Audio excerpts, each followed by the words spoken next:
Episode 1. Ayla's Point of View. Ma. I called down the hall. Come on. Ma. They'll be here soon. You need to get out here. I'm coming, my mother yelled back. Don't rush me.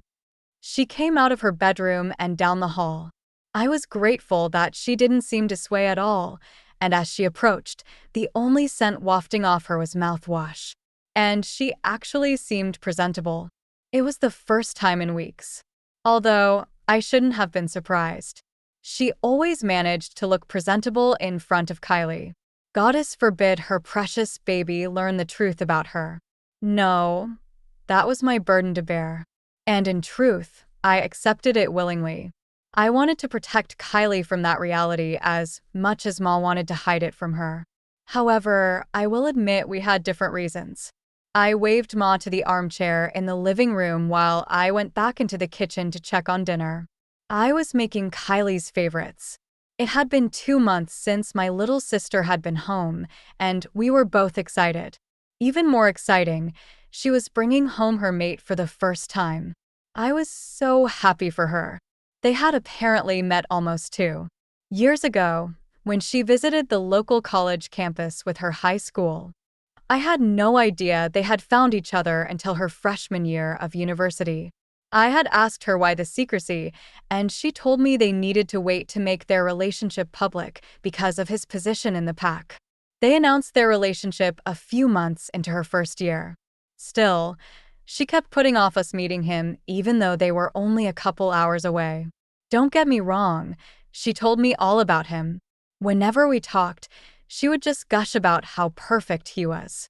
But it wasn't until a month ago that she finally admitted to us that he was our future alpha. Ma and I were ecstatic. We couldn't be more pleased. Especially me.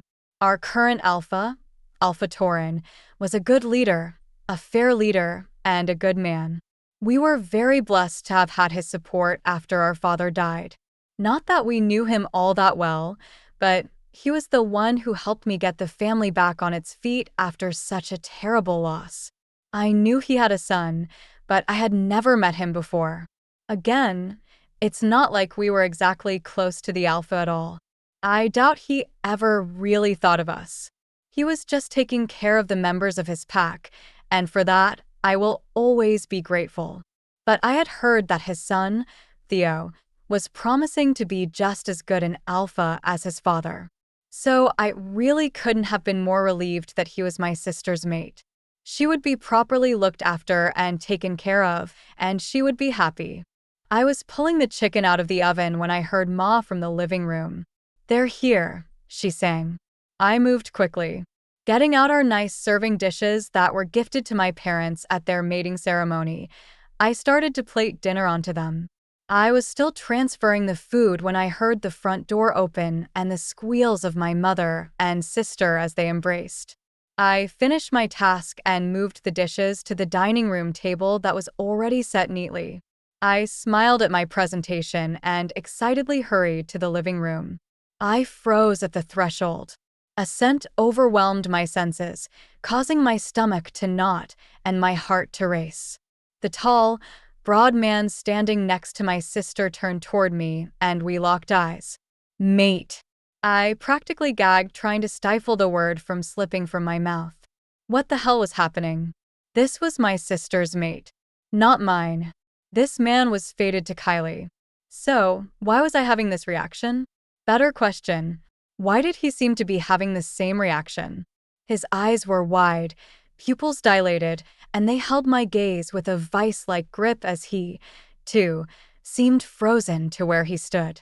Dasha, my wolf, bounced excitedly in my head, recognizing him and his wolf just as I was. It took a minute for her to understand the situation, but once she did, she started whimpering in the back of my mind. This couldn't be happening. What the hell was happening? I forced myself to address the situation as a whole. Fine, this was happening. Now, what is the best way to handle the situation? I wasn't going to break my sister's heart. Absolutely not. I wouldn't let him either. Not right now. We'll just get through dinner, and I'll find a way to speak with him in private later. I cleared my throat and plastered a smile on my face. Kylie, I'm so excited you're home, I said, opening my arms so she could jump into them like she had since she was little. I've missed you, sis, she said. I've missed you, too, I said quietly. Full story is available at novelpalace.com. Click the link in the comment section to get it free.